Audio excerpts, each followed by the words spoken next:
जी। सना इकबाल, आपका कोई सवाल था? प्लीज अपना सवाल पूछ लें।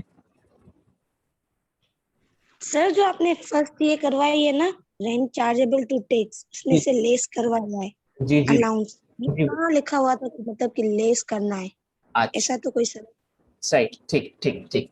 अच्छा बच्चों, देखिए हमने जो अभी क्लास में आते साथ ही जो चीजें रिवाइज की है ना, वो सारे के सारे वो हेड्स थे जो डिडक्शन के हेड्स थे।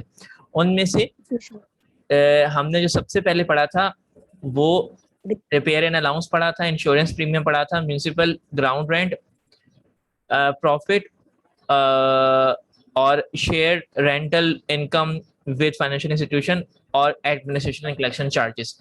बच्चों इनमें से एडमिनिस्ट्रेशन और कलेक्शन, देखो हर चीज की एक नेचर है। एडमिनिस्ट्रेशन एंड कलेक्शन चार्जेस हम तब इस्तेमाल करेंगे जब वो सवाल में दिया गया होगा, ठीक है। जी सर। प्रॉफिट और मॉर्गेज हम तब इस्तेमाल करेंगे जब सवाल में दिया हुआ होगा। रेंटल इनकम फाइनेंशियल इंस्टीट्यूशन से अगर हमने शेयर की है तो उसे इस्तेमाल करें डिडक्शन में, अदरवाइज नहीं। और अगर आपने कोई बोरो अमाउंट की हुई थी और उस पर इंटरेस्ट दिया तो आप इस्तेमाल करेंगे। ग्राउंड रेंट अगर सवाल में है तो इस्तेमाल करेंगे। म्यूनिसिपल टैक्सेस, इंश्योरेंस प्रीमियम, ये सब आप तब इस्तेमाल करोगे जब सवाल में मौजूद होगा। लेकिन रिपेयर अलाउंस एक ऐसी चीज है जो कि बिल्कुल कंपलसरी सा है। बिल्डिंग है, प्रॉपर्टी, तो डेफिनेटली उसकी रिपेयरिंग और मेंटेनेंस की अमाउंट जाएगी हमारे पास से, उसकी मेंटेनेंस करवाते रहना पड़ेगा हमें। तो इसीलिए रिपेयर एंड अलाउंस की अमाउंट सवाल में गिवन हो या सवाल में गिवन ना हो, दोनों सूरतों में उसको 1/5 या फिर 20% ऑफ रेंट चार्जेबल टू टैक्स की अमाउंट ले लेनी है हमने, ठीक है। Okay sir. ठीक है। अच्छा, आगे आने वाले कुछ सवालों के अंदर रिपेयर एंड अलाउंस की अमाउंट गिवन भी होगी, दी भी जाएगी। तो उस सूरत में भी हमने क्या करना है, सवाल में चाहे जो भी अमाउंट गिवन हो, हमने उसका 1/5 ही लेना है या फिर 20% ही लेना है। चाहे उसकी एक्चुअल रिपेयर अलाउंस जो अमाउंट जो है वो ज्यादा है या कम है, उसे हमने नहीं देखना।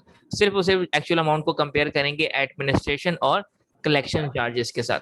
बाकी रिपेयर एंड अलाउंस हमेशा हर सवाल में चाहे बताया जाए या सवाल में ना बताया जाए, आप 1/5 यानी 20% इस्तेमाल करेंगे। अच्छा बच्चों, ओके सर। Thank you. चले, अच्छा बच्चों, एक और चीज, मैं अभी जो हमारे जो सेशन 1 हुआ था, इस सेशन 1 की वीडियो जनरेट हो चुकी है और ये आपके जो लिंक आपको ग्रुप के अंदर शेयर किया गया था, प्लीज उस लिंक में जाके मीनवाइल आप चेक कर लें कि आप वो वीडियो देख पा रहे हैं या फिर नहीं। मेरी तरफ से ओके, मुझे नोटिफिकेशन आ चुका है कि आपको एक्सेसिबल है, आप इसे देख सकते हैं। मैं लिंक आपके साथ दोबारा ग्रुप के अंदर रिमाइंड करवा रहा हूँ ताकि आप उस लिंक को इस्तेमाल करते हुए वो अपनी इस सेशन की जो फर्स्ट वीडियो है उसे आप देख सकें। प्लीज अगर आप में से कोई जाकर मुझे कंफर्म कर देता है कि आप उसे देख पा रहे हैं या नहीं। सर सेशन 2 नहीं बेटा, सेशन 2 अब स्टार्ट हुआ है, मैं सेशन 1 की बात कर रहा हूँ। आपने ग्रुप में देखिएगा और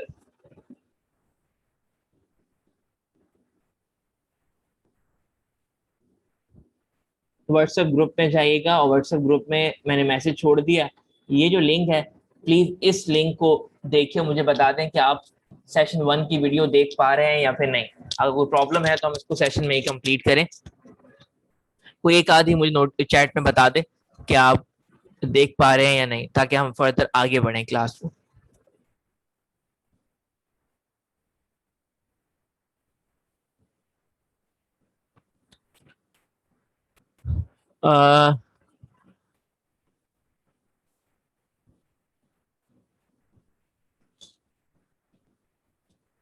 ठीक।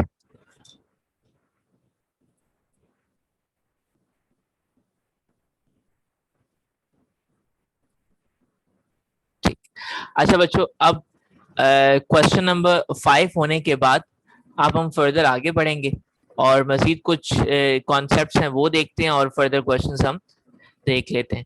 अच्छा बच्चों, जब तक आप में से कोई चेक कर रहा हो तो प्लीज मुझे चैट पे कंफर्मेशन जरूर दे दे कि आप देख पा रहे हैं या फिर नहीं। दोनों सूरतों में बता दीजिएगा, अगर नहीं तो उसे मैं फिक्स करने की कोशिश करूं, डिले ना हो आपके लेक्चर्स।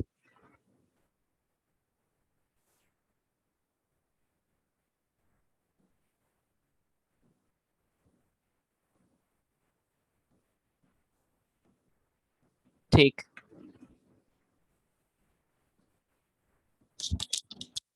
ठीक है बेटा।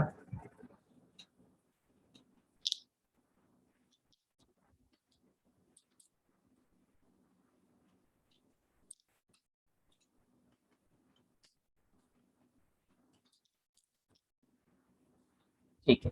अच्छा बच्चों, अब देखो ये हमारे पास क्वेश्चन नंबर 5 हो गया। अब हम क्वेश्चन नंबर 5A की तरफ जाते हैं, लेकिन क्वेश्चन नंबर 5A की तरफ जाने से पहले कुछ कॉन्सेप्ट याद रखें। डिडक्शन वाली जो चीजें हैं वो अपने जहन में याद रखिएगा। डिडक्शन की के जो भी हमने हेड्स पढ़े थे, जिसका आपका क्विज भी होने वाला है, ये उसी की प्रैक्टिकल शक्लें हैं जो आप इंशाल्लाह भी देखेंगे।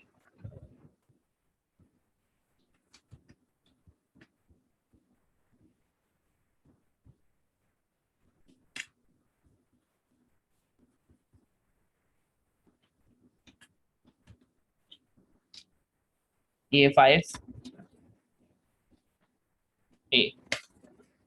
क्वेश्चन नंबर 5A की तरफ जाते हैं। फॉर्मेट ऑलमोस्ट वैसा ही रहेगा जैसे पहले था। जी सना, क्वेश्चन कीजिएगा। जी बच्चे सर बोले। अगली क्लास जो नेक्स्ट क्लास थी जी जी, गेस्ट उसकी स्पीकर लिंक सेशन। आप सेंड कर सकते?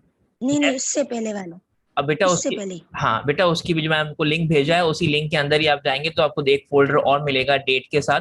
उसके अंदर आपको हाँ हाँ, पिछली क्लासेस की मिल जाएंगी। जो सेशन मैंने ओके अपलोड सर। नहीं किया वो गेस्ट स्पीकर सेशन है, जो अभी तक अपलोड नहीं किया। उसकी पहले हमें एडिटिंग करवानी होगी, क्योंकि उसमें सर ने कहा था हमें, जो गेस्ट स्पीकर थे हमारे पास, उन्होंने हमें कहा था कि उसमें उनके क्लाइंट की कुछ पर्सनल इन्फॉर्मेशन है जो उस वीडियो के अंदर दिख रही है। तो पहले हम उसे सेंसर करेंगे और उसके बाद उसे ओके अपलोड सर। करवाएंगे। तो उस पर थोड़ा टाइम ओके लग सर। जाएगा, बट वो आपके एग्जाम का पार्ट नहीं है। तो इसलिए अगर उसको डिले हो भी जाता है तो ओके, एक आध दिन अगर लग भी जाता है उसके ऊपर तो जैसे जैसे ही ओके होगा सर। तो जैसे ही होता है तो जो लिंक आपको दिया गया है आप उसी लिंक को इस्तेमाल करके नई वीडियोस को भी एक्सेस कर पाएंगी। अच्छा, इलस्ट्रेशन 5A देख लेते हैं। अच्छा याद रखिएगा, फॉर्मेट कमोबेश वैसा ही रहेगा जैसे हम पहले लेके चल रहे थे। मैं इन फॉर्मेट में से नंबर्स को हटा देता हूँ ताकि अगर कोई कंफ्यूजन है या कोई नया डिफरेंस मिलता है हमें नए सवाल के अंदर 5A के अंदर, तो वो हम यहाँ पे कॉप अप कर सकें।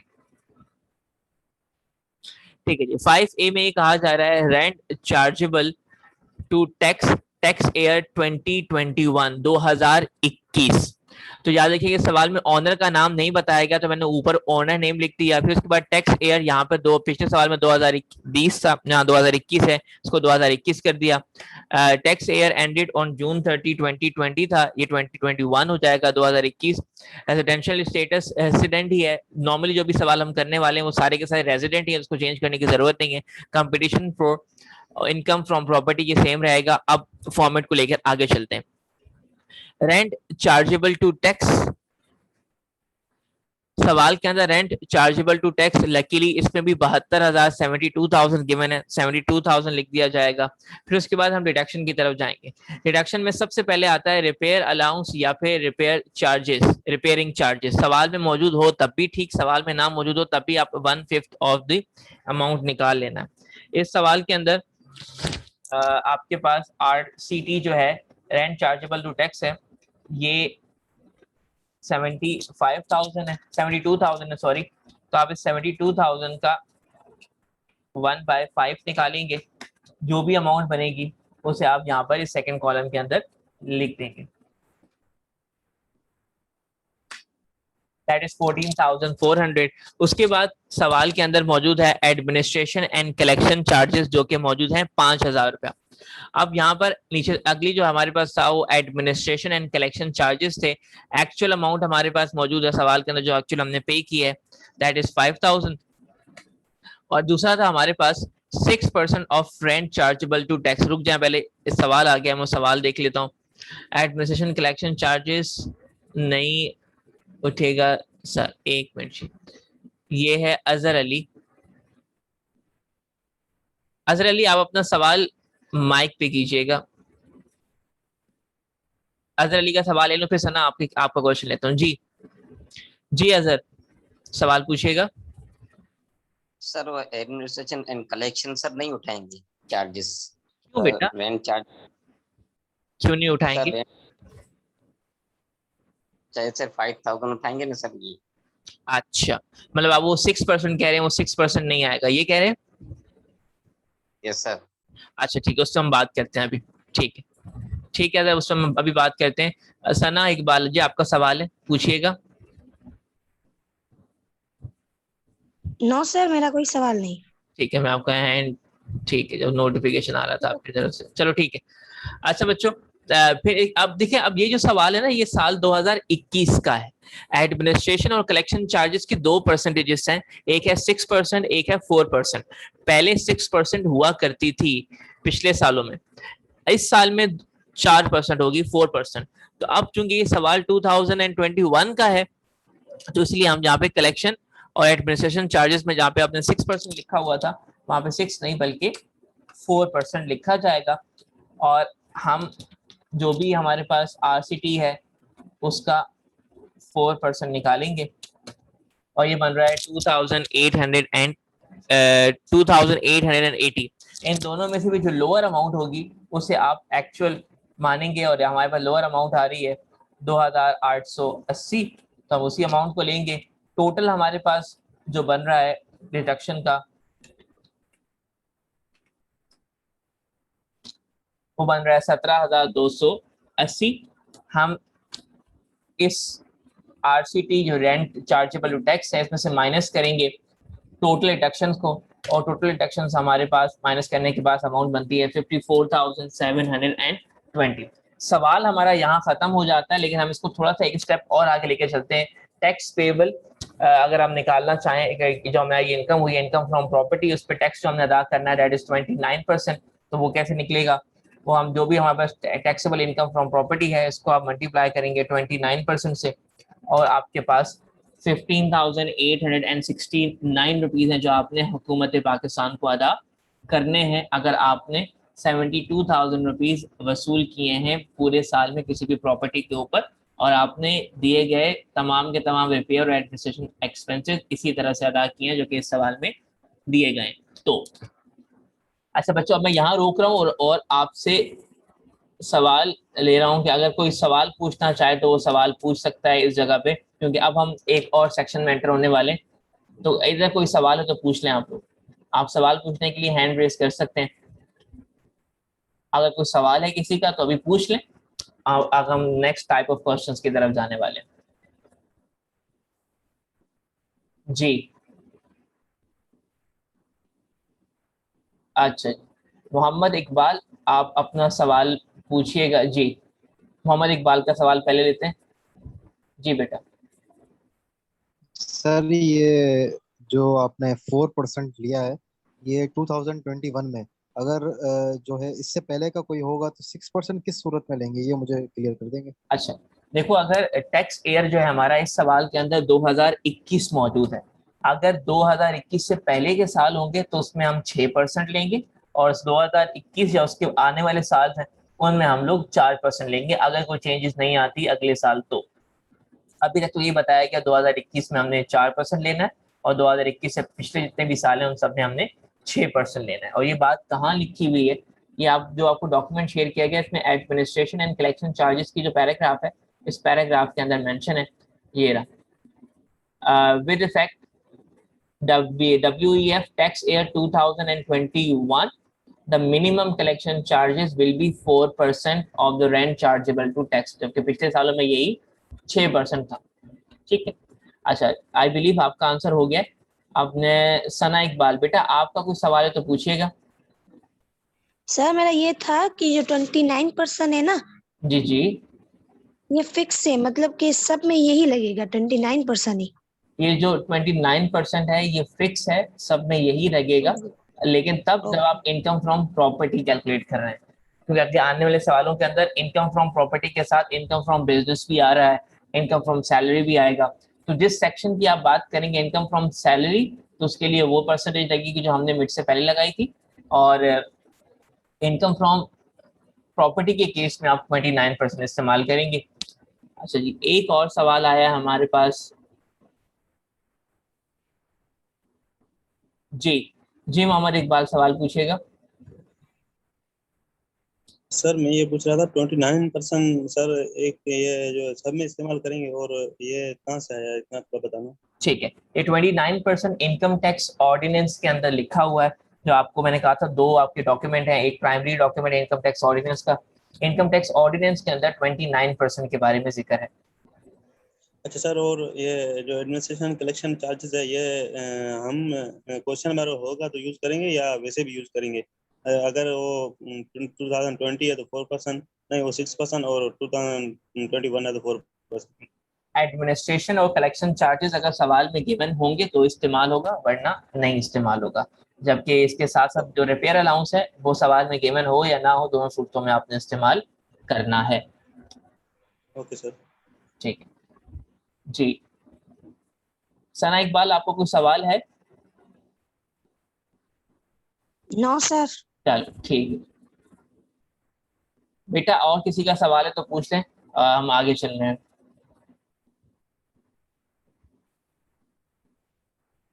ठीक, चले, आई बिलीव को क्वेश्चन नहीं है, हम आगे चलते हैं, थोड़ा सा बड़ा कर देते हैं। ये 5A हो चुका है। अच्छा बच्चों, ये जो सवाल, ये डॉक्यूमेंट है एक्सेल वाली फाइल, वो इंशाल्लाह आपको क्लास के एंड पे शेयर कर दी जाएगी, और बल्कि मैं शेयर नहीं करूंगा, मैं उसी लिंक्स में रख दूंगा, उसी फोल्डर के अंदर, तो वहीं से आप देख लीजिएगा इसको।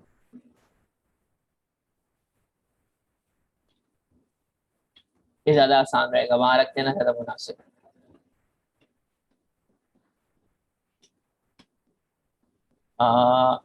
यस, यहाँ पर। अच्छा, अब याद रखो बेटा, जब कोई भी आप सोर्स ऑफ इनकम की बात करते हैं तो उसके साथ कोई कई बार कुछ मुश्किलात भी लगी रहती हैं। जैसे कई बार ऐसा होता है कि वो जो आपका टेनेंट है, किराएदार है, आप मालिक मकान, अच्छा इस पूरे केस में आपने खुद को मालिक मकान रखना है, ठीक। अच्छा, जो आपका मालिक मकान है, आप और आपका जो किराएदार है, अगर लेट सपोज वो आपको टैक्स अदा नहीं कर पाता, या सॉरी टैक्स नहीं, अगर वो आपको किराया अदा नहीं कर पाता, डिफॉल्ट कर जाता है, तो उस सूरत में क्या मामलात रहेंगे, एक ये चीज हमने अभी देखनी है, और साथ साथ कुछ लीगल एक्सपेंसेस हैं उसके बारे में सीखते हैं कि लीगल एक्सपेंसेस क्या होते हैं। तो भाई लीगल एक्सपेंसेस को देख लेते हैं। एनी अमाउंट पेड और payable in the tax year for the legal services required to defend the persons title of the property or any suit connected with this matter in a court can also be deducted from the rent chargeable to tax. Legal expenses को भी आप detect कर सकते हैं deduction की सूरत में, लेकिन ये तब, अच्छा लेकिन हर तरह का लीगल एक्सपेंस नहीं, सिर्फ वो लीगल एक्सपेंस जो कि आपने उस प्रॉपर्टी के हवाले से कोई केस हुआ था, या आपको अपनी इंटाइटलमेंट को डिफेंड करने के लिए वो कोई लीगल एक्सपेंसेस किए, वकील को पैसे दिए, कोई मसला था कानूनी उस प्रॉपर्टी के ऊपर, वो रिजॉल्व करवाने के लिए जो आपका खर्चा होगा, तो इसे आप लीगल एक्सपेंस कहेंगे और इसे भी आप माइनस करेंगे। जी सना इकबाल, आपका सवाल आया जी, सवाल लीजिएगा, बताइए जी। सर, इस इनकम फ्रॉम प्रॉपर्टी से जो ओनर होगा वो टैक्स पे करता है? एग्जैक्टली मतलब कि जो होगा ओनर करेगा ना? बिल्कुल ऐसे ही। अच्छा, बस याद रखिएगा, बहुत ही बेसिक सा रूल है, जिसकी आमदनी है, जिसकी इनकम है, जो कमा रहा है, टैक्स भी वही अदा करेगा, ठीक। जो कमा रहा है टैक्स भी सिर्फ वही अदा करेगा। अब इनकम फ्रॉम प्रॉपर्टी जो किराया है, वो किराया वसूल कारोबार का प्रॉपर्टी का मालिक करता है, तो सूरत में इसकी जो टैक्स की पैसे, इस पर जो टैक्स बनेगा वो भी प्रॉपर्टी का मालिक ही अदा करेगा, सिवाय विद होल्डिंग टैक्स के। वो क्या कॉन्सेप्ट होता है वो हम आगे देखते हैं। अच्छा, अनरियलाइज्ड रेंट क्या चीज होती है? कई बार ऐसा होता है कि आपका रेंट आप रिसीव नहीं कर पाते, उसको आप अनरियलाइज रेंट कहते हो। अच्छा, ये क्या चीज होती है? If the rent payable by the tenant can not be recovered by the owner of the property, such unrealised rent is deductible subject to the following conditions. कई बार ऐसा होता है कि आपका जो रेंट है वो आप वसूल नहीं कर पाते अपने टेनेंट से, अपने किराएदार से, तो सूरत में जो पैसे आप वसूल नहीं कर पाएंगे, अनरियलाइज रेंट होगा, उसको भी आप डिटेक्ट कर सकते हैं इनकम फ्रॉम प्रॉपर्टी में। फॉर एग्जाम्पल, आप एक पूरी बिल्डिंग के मालिक हैं, उस बिल्डिंग के अंदर आपने 5 फ्लोर्स बनाए थे, हर फ्लोर के ऊपर आपने 2-2 फ्लैट रखे थे, तो कुल मिला के 10 फ्लैट्स हैं जिनसे आपको इनकम आती है। इन 10 फ्लैट में से 9 फ्लैट्स ने अपना किराया वक्त पर दिया और एक फ्लैट का जो किराएदार है वो अपना किराया नहीं दे पाया, किसी भी वजह से वो डिफॉल्ट कर गया, वो आप इनकम नहीं कर पाए उससे। तो सूरत में जो आपकी पूरे बिल्डिंग से किराया आना था उसमें से उस एक बंदे का जिसका किराया वसूल नहीं किया आपने, उसे आप माइनस करेंगे, डिटेक्ट करेंगे और उसे आप अनरियलाइज रेंट कहेंगे। कॉन्सेप्ट इसके पीछे ये है कि इनकम अगर आपकी आप अगर आपने पैसा आपके हाथ में आया ही नहीं है तो आप टैक्स क्यों दें इसके ऊपर, या फिर टैक्स या फिर वो इनकम आने के कुछ चांसेस ही नहीं है, तो वो बंदा ही डिफॉल्ट कर गया, भाई मेरे पास तो पैसे ही नहीं है, मैं तो नहीं दे सकता। तो सूरत में उसको अनरियलाइज रेंट कहेंगे और इसे भी आप डिटेक्ट करेंगे। लेकिन इसमें कुछ कंडीशंस हैं। वो कंडीशंस क्या है? सबसे पहली है द टेनेंसी इज बोनाफाइड। जो किरायानामा है वो बोनाफाइड हो, मींस वो दुरुस्त हो, उसमें कोई मसला ना हो। सर लीगल एक्सपेंसेस दोबारा, अच्छा अजहर अली, मैं इसको जल्दी से क्विकली रिपीट करता हूँ लीगल एक्सपेंसेस के ऊपर। अगर आपकी प्रॉपर्टी पे कोई केस हो जाता है, कोई बंदा केस कर देता है आपकी प्रॉपर्टी के ऊपर, आपकी जायदाद के ऊपर, और उस केस के लिए आपको वकील करवाना पड़ता है, उस पर जो खर्चे होते हैं उसको आप लीगल एक्सपेंसेस कहोगे, और ये सारा खर्चा आप डिटेक्ट करेंगे अपनी इनकम फ्रॉम प्रॉपर्टी में से। चलें अब चलते हैं द डिफॉल्टिंग। फर्स्ट वन है कि जो आपका किरायानामा है वो बिल्कुल बोनाफाइड हो। बोनाफाइड का मतलब होता है दुरुस्त, बिल्कुल सही हो, वैलिड, उसमें कोई खराबी ना हो। सेकंड क्या है? The defaulting tenant has vacated और steps has been taken to compel him to vacate the property. दूसरी कंडीशन ये है कि आया या तो उस किराएदार ने आपकी प्रॉपर्टी छोड़ दी हो, या फिर आपने हर मुमकिन इकदाम कर लिया हो उस बंदे को उस प्रॉपर्टी से निकालने का। ऐसा ना हो कि आपने गवर्नमेंट के साथ एक तरह का फ्रॉड करने की कोशिश की कि एक ऐसा बंदा जो कि किराया नहीं दे सकता उसको किराए पे रख लिया है, इसलिए ताकि इनकम आप वो इनकम हो ही ना हो, ना इनकम हो, ना आपको टैक्स देने की जरूरत पड़े। तो ये कहते हैं कि जो बंदा आपको किराया नहीं दे सकता उसे आप उस प्रॉपर्टी अपनी खाली करवाएं और उस बंदे को किराए पे रखें जो आपको पैसा दे और आपकी इनकम फ्रॉम प्रॉपर्टी आती रहे और आप गवर्नमेंट ऑफ पाकिस्तान को वो अदा करते रहें।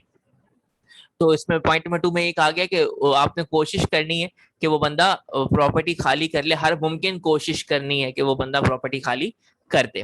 नंबर 3 है the defaulting tenant is not an in occupation of any other property of the company. In case of company, अगर एक कंपनी है जिसकी मल्टीपल प्रॉपर्टीज हैं, जगह जगह फ्लैट्स हैं, तो मेक श्योर करें कि जो बंदा डिफॉल्ट किया है उसके पास आप ही की कंपनी के कोई दूसरे फ्लैट्स नहीं है किराए के ऊपर, यही मेक श्योर कर लेना है। ऐसा तो नहीं है कि एक डिफॉल्ट टेनेंट आपको मिल गया जो कि पैसे नहीं दे पाता, आपने उसको 3-4 मकान किराए पे दे दिए हैं इसलिए ताकि वो किराया ना दे सके और आपकी इनकम फ्रॉम प्रॉपर्टी जनरेट ना हो। प्रॉपर्टी नहीं, इनकम ही जनरेट नहीं होगी तो टैक्स भी ना देना पड़े आपको। तो मेक श्योर करना है कि उसके पास आप ही की कोई दूसरी प्रॉपर्टी किराए पे तो नहीं है। चौथी है the company has taken all reasonable steps to institute legal proceeding for the recovery of the unpaid rent। Company ने हर मुमकिन इकदाम कर लिया है, हर मुनासिब रीजनेबल स्टेप ले लिया है एक कानूनी कार्रवाई करने के लिए। मीन्स को एफआईआर करनी है, कोई कंप्लेन करनी है, या किसी हर तरह का जो लीगल एक्शन है वो आप ले चुके हैं उस टेनेंट के ऊपर। ऐसा तो नहीं है कि वो किराया नहीं दे रहा, आप चुप करके बैठे रहे साल के आखिर में कहा ओ मेरे पास तो किराया ही नहीं आया, मैं इसको माइनस करता हूँ इनकम ऑफ प्रॉपर्टी से। ऐसा नहीं है, आपने पहली कोशिश करनी कि वो मकान छोड़ दे, दूसरी कोशिश ये करनी है कि आपने उसे उसके ऊपर कोई लीगल एक्शन लेना है तो वो प्लीज ले लें ताकि वो चीज डॉक्यूमेंट हो सके। पांचवा, अच्छा ये 4 कंडीशंस पूरी होंगी तो ही आप एज्यूम करेंगे कि आपका जो रेंट है वो अनरियलाइज है, और इन 4 कंडीशंस को पूरा करने के बाद भी अगर पैसे नहीं आ रहे तो उसको आप अपनी माइनस कर सकते हैं इनकम फ्रॉम प्रॉपर्टी में से। अच्छा बच्चों, अब मैं यहाँ पे रोकता हूँ और कुछ सवाल पूछूंगा ताकि ये 4 पॉइंट्स थोड़े से क्लियर हो जाएं, क्योंकि जो सेकंड क्विज होगा वो इन्हीं ये चीजों से रिलेटेड होगा। मैं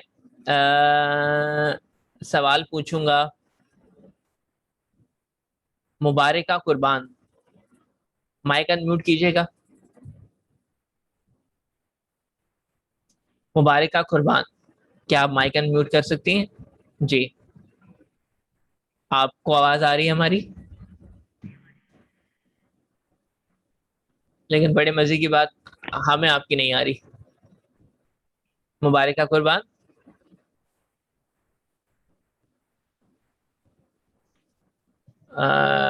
जी नहीं बहन, हम आपको नहीं सुन पा रहे। चलें आपका माइक म्यूट करते हैं और क्वेश्चन किसी और से पूछते हैं। क्वेश्चन पूछते हैं हम परीनाज। परीनाज अब्दुल गफूर, अपना माइक अनम्यूट कीजिएगा।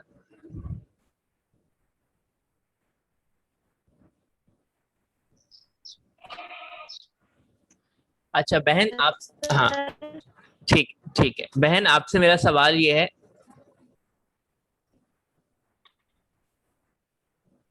बहन आपसे मेरा सवाल ये है कि ये बताइए बोनाफाइड का मतलब क्या होता है? बोनाफाइड, पॉइंट नंबर 1 में जो बोनाफाइड लिखा है इसका मतलब क्या होता है?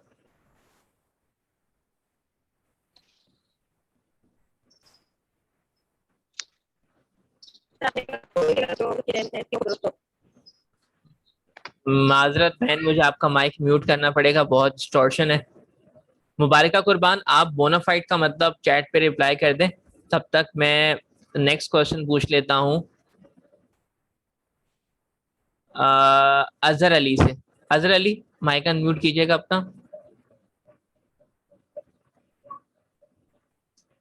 और मुझे माइक अनम्यूट कर दें please. Azhar Ali, I believe कोई टेक्निकल इशू अजहर अली की तरफ। अली मोहम्मद इकबाल, माइक अनम्यूट कीजिएगा।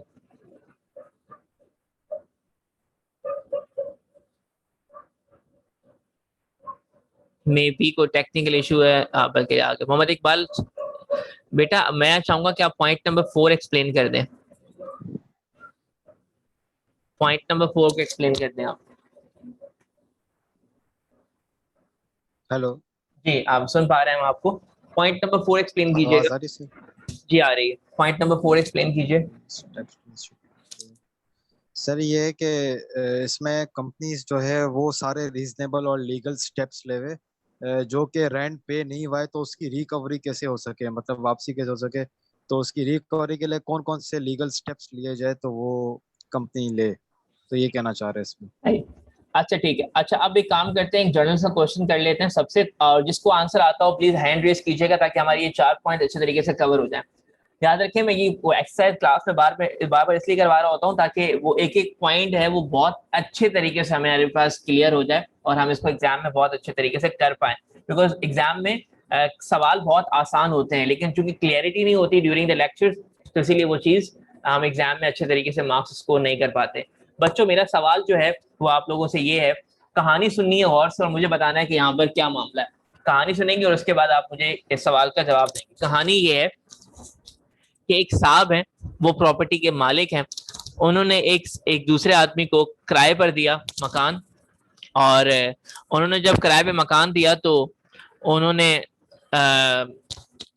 उन साहब को कहा कि आप मुझे हर माह 10,000 रुपया किराया अदा करेंगे, और ये कहा और कहने के बाद कहा कि सामान ले आओ। वो साहब गए, सामान लेकर आए और रहना शुरू कर दिया।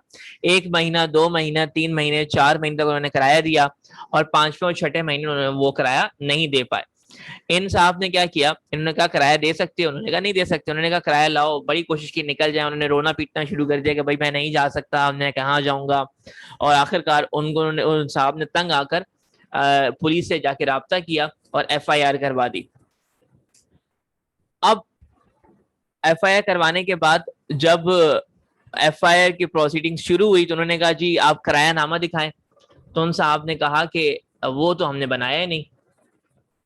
अब मेरा सवाल आपसे ये है कि आप ये बताइए, क्या इस केस में जो मालिक मकान है, क्या वो इसे उन 2 महीनों का किराया जो उसे वसूल नहीं हुआ, क्या उसे वो अनरियलाइज रेंट कह सकता है, हाँ या नहीं?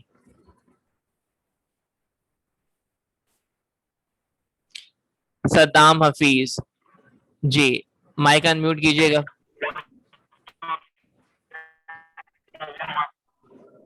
यस सर, सलाम सर, आवाज आ रही है सर मेरी आपको? अब आ रही है, बोलिए। जी सर ये जो क्या नाम है सर, जो पहली पॉइंट कंडीशन है कि आपकी जो टेनेंसी है वो बोनाफाइड होनी चाहिए, यानी ऑथेंटिक और सर्टिफाइड होनी चाहिए। जी तो सर उस जो अनरियलाइज रेंट क्वेश्चन नहीं दे सकता क्योंकि सर जो पहली कंडीशन ही मीट नहीं हो रही है सर। ठीक है। ना कोई क्या नाम है डॉक्यूमेंट्स वगैरह बनाए थे सर, उसको क्या कि ना इसका उनके पास किराया नाम है, तो सर जो पहली कंडीशन है वही मीट नहीं हो रही है ना, तो सर जो अनरियलाइज्ड रेंट में नहीं दे सकता उसको सर। ठीक, थैंक यू, थैंक यू। ठीक है जी। चले मैं सद्दाम का क्वेश्चन रिपीट कर दूं, थोड़ा सा डिस्टॉर्शन थी उनकी तरफ कि इसे हम अनरियलाइज रेंट नहीं कह सकते। रीजन ये है कि इसमें जो पहला पॉइंट है बोनाफाइड वाला वो ही पूरा नहीं हो पा रहा, तो इसीलिए इसको अनरियलाइज रेंट नहीं कह सकते। ये चारों कंडीशंस पूरी होंगी तो इसे आप अनरियलाइज रेंट कहेंगे। अच्छा, कोई रेंट अगर अनरियलाइज कंसिडर होता है तो उसको आप डिटेक्ट कर सकते हो बाकी डिटेक्शंस की तरह। अच्छा जी, अब recovery of unpaired rent, deduction allowed but not paid with in 3 years, ये कुछ कॉन्सेप्ट्स हैं जो सवाल के साथ साथ हम देख लेंगे, लेकिन जरा क्विकली रिपीट कर हल्का सा गो थ्रू कर लेते हैं। ऑल्दो ये सब सवाल जब सामने आएंगे तो ज्यादा बेहतर तौर पे समझ में आएगी आपको। मैं बस एक तो हेडिंग पढ़ लेता हूँ और फिर मैं प्रैक्टिकल क्वेश्चंस की तरफ चलूंगा। Where an unpaid rent allowed as reduction and subsequently during any tax year the company has recovered wholly or partly of such rent, the amount so recovered shall be chargeable to tax in the tax year in which it is recovered. अच्छा, मैं फिर बता रहा हूँ, ये जो अभी मैं एग्जांपल बता रहा हूँ इट्स गुड, बट ये याद आपको तभी अच्छे तरीके से रहेगी जब ये हम सवाल में करते हुए जाएंगे। अब मैं बता देता हूँ, फिर इसके बाद मैं आगे फॉरेन क्वेश्चंस की तरफ चलूंगा। इसमें recovered of unpaired tax, let's suppose आपने एक साहब से पैसे लेने थे रेंट की सूरत में, उन साहब ने नहीं दिया और वो टैक्स ईयर खत्म हो गया, अगला टैक्स ईयर आ जाता है, उस टैक्स ईयर में भी साहब ने पैसे नहीं दिया और उसके बाद अगले टैक्स ईयर में एक साल छोड़कर अगले साल उन्होंने वो पैसे जमा करके आपको दिए कि सर आप को मैंने पैसे देने थे, मैं उस वक्त नहीं दे पाया, अब मेरी माली हालत बेहतर हो गई है, ये वो है जो आपका हक बनता है और ये आप ले लें। लेकिन तब तक मैं उसको अनपेड रेंट के तौर पर पिछले सालों में डिटेक्ट कर चुका हूँ, माइनस कर चुका था अनरियलाइज रेंट की शक्ल में, लेकिन अब जाके रिकवर हुआ मेरा। तो यहाँ ये कहा जा रहा है कि जिस साल आप रिकवर करोगे उस अनरियलाइज रेंट को, अनपेड रेंट को, तो आप उसी साल उसे इनकम फ्रॉम प्रॉपर्टी के अंदर ऐड करोगे और उसको टैक्स उस पर दोगे। जिस साल रिकवर किया उसी साल आपने उसका टैक्स दे देना।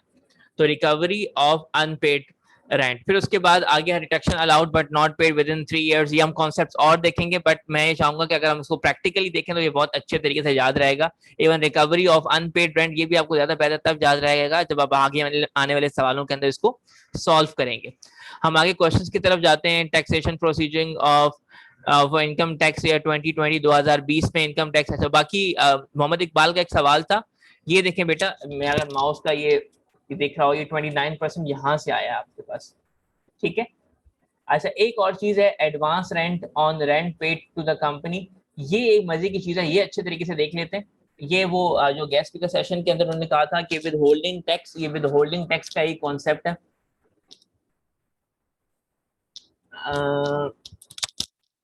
अच्छा भाई नाज, मेरी तरफ से तो चीजें ओके, आप देख लें वहां कोई टेक्निकल इशू है तो। अच्छा, एडवांस टैक्स क्या चीज होती है, ये कॉन्सेप्ट देख लें। Irrespective of the property taxation under the above mentioned procedure, the person making the payment of the rent to a company should deduct advance tax at the rate of 15% of the gross amount of the rent. याद रखिएगा, जो क्या कहते हैं, जो tenant है, जो किराएदार है, वो किराएदार जब पेमेंट कर रहा होता है तो उस पेमेंट में 15% टैक्स की अमाउंट है जो वो पे करेगा, जो वक्त गुजरने से पहले ही हुकूमत पाकिस्तान तक पहुंच जाती है। इसे आप ग्रॉस अमाउंट कहते हैं या फिर एडवांस टैक्स की कैटेगरी में लेकर जाओगे। उसकी ट्रीटमेंट एग्जैक्टली वैसे ही होगी जैसे हम लोग इनकम फ्रॉम सैलरी की काम कर रहे थे और हर वो लेट्स सपोज हमने कोई 50,000 प्लस की कोई ट्रांजैक्शन की थी, उस पर 0.06% जो हमें टैक्स देना पड़ता है वो, या फिर हमने अगर एयर टिकट बुक करवाया था उस पर जो हमने टैक्स दिए थे, या फिर जो मोबाइल फोन बिल्स के ऊपर जो हमें टैक्स देने होते हैं एडवांस, ये सारे के सारे वही एडवांस टैक्स की कैटेगरी में जाएगा। और इसकी ट्रीटमेंट भी एग्जैक्टली वैसे होगी कि हमने इनकम फ्रॉम प्रॉपर्टी निकालनी है, उसके बाद टैक्सेबल इनकम जो भी बनेगी हमारे पास तो हम टैक्स निकालेंगे और जो भी टैक्स की अमाउंट निकलेगी उसमें से एडवांस टैक्स को 15% को माइनस करेंगे।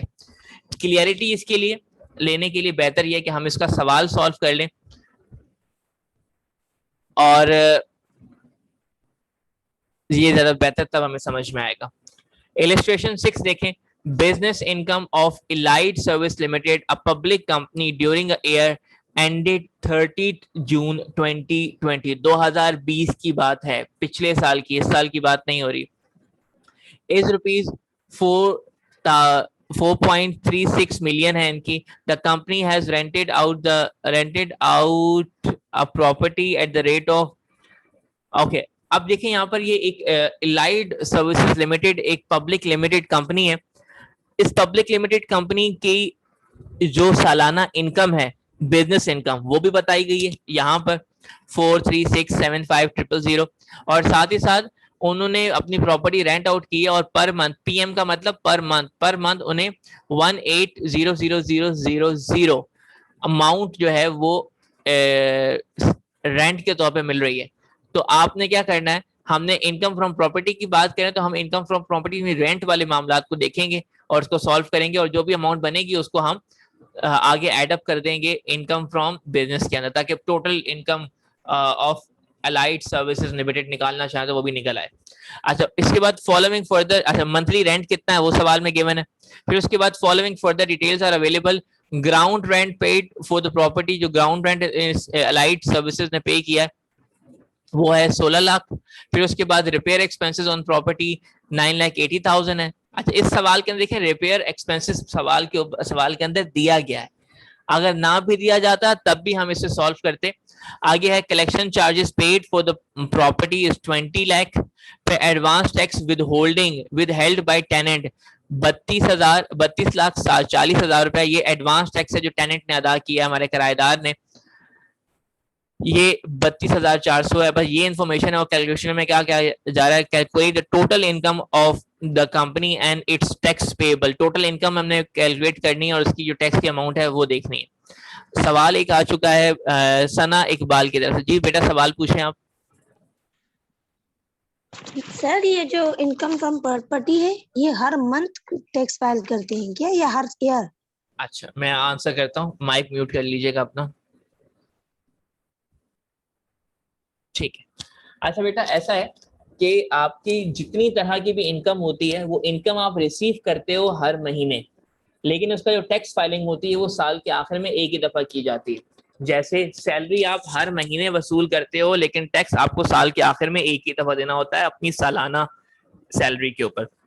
इसी तरीके से जो आपको यहाँ पर इनकम फ्रॉम प्रॉपर्टी में रेंट की अमाउंट गिवन है, ये पर मंथ गिवन है. आप इस पर मंथ से पर एनुअल की तरफ जाएंगे और फिर उसके बाद एनुअल नंबर्स पे काम करेंगे. ये तो बहुत ही बेसिक सा कॉन्सेप्ट है जो हमने पीछे पढ़ा था पिछले सवालों के अंदर. वो ये था कि जब भी हम कैलकुलेशन करेंगे इनकम टैक्स की, वो सारी की सारी एनुअल नंबर्स पे की जाती है.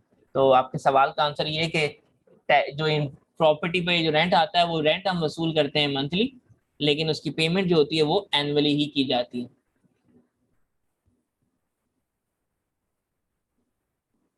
चलो हम आगे चलते हैं क्वेश्चन 6 की तरफ.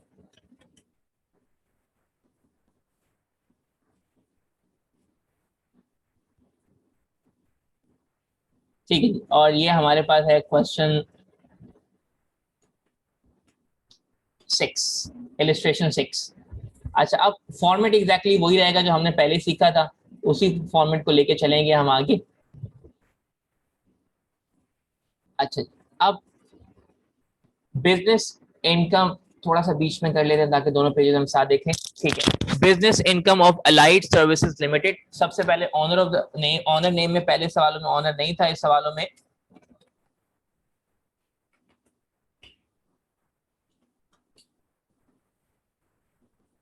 अलाइड सर्विसेज लिमिटेड मौजूद है.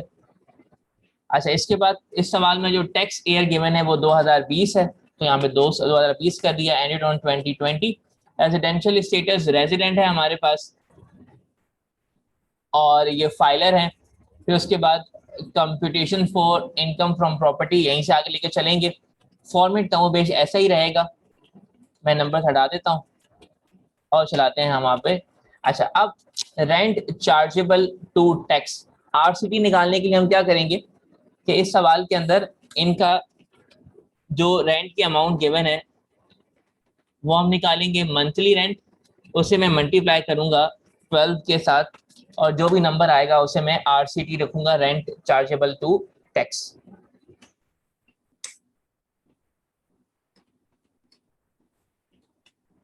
और ये बनती है हमारे पास 21,600, सॉरी एक minute, 21 million dollars, 21 million rupees, 21.6 million बन रहा है हमारे पास।